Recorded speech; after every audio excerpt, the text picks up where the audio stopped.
July August গণহত্যার প্রথম মামলায় শেখ হাসিনার সঙ্গে সহযোগী আসামি হিসেবে অন্তর্ভুক্ত করা হলো সাবেক আইজিপি আব্দুল্লাহ আল মামুনকে। সেই সাথে 18 মার্চ তাকে জিজ্ঞাসাবাদের অনুমতিও দিয়েছেন ট্রাইব্যুনাল। চলে আসুন পূর্বাচল ভ্যালিতে। ইতিমধ্যেই naval officers housing society NOHS plot কিনেছে পূর্বাচল ভ্যালিতে। Purbachal valley, a concern of City Made group.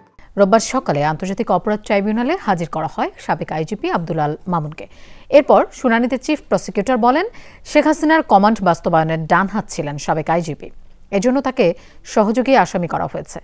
এছাড়াও তিনি জানান, শেখ হাসিনার মামলার তদন্ত প্রক্রিয়া চলমান আছে, সেই সাথে দ্রুত প্রতিবেদন দাখিলের আশা করেন তিনি। এছাড়া সাভারের আসহাবুল ইয়ামিন হত্যার ঘটনায় আওয়ামী লীগ ও যুবলীগের নেতা সাইদুর রহমান সুজন, মিজানুর রহমান, জাকির হোসেনকে 18 মে ট্রাইব্যুনালে হাজিরের নির্দেশ দিয়েছেন আন্তর্জাতিক অপরাধ ট্রাইব্যুনাল।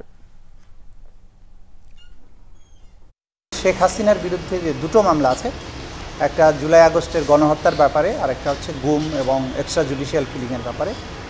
তো প্রথম যেটা গণহত্যার মামলা, সেই মামলাতে উনি এককভাবে আসামি ছিলেন। আজকে তার সাথে ওই মামলাতে সাবেক পুলিশ মহাপরিদর্শক চৌধুরী আব্দুল্লাহ আল মামুন সাহেবকে ওই মামলাতে আসামি হিসাবে গ্রেপ্তার দেখানোর জন্য আমরা আবেদন করেছিলাম। সেই আবেদনটা আজকে মঞ্জুর হয়েছে। তিনি এই মামলায় শেখ হাসিনার সাথে সহ আসামি হিসাবে অন্তর্ভুক্ত হবে।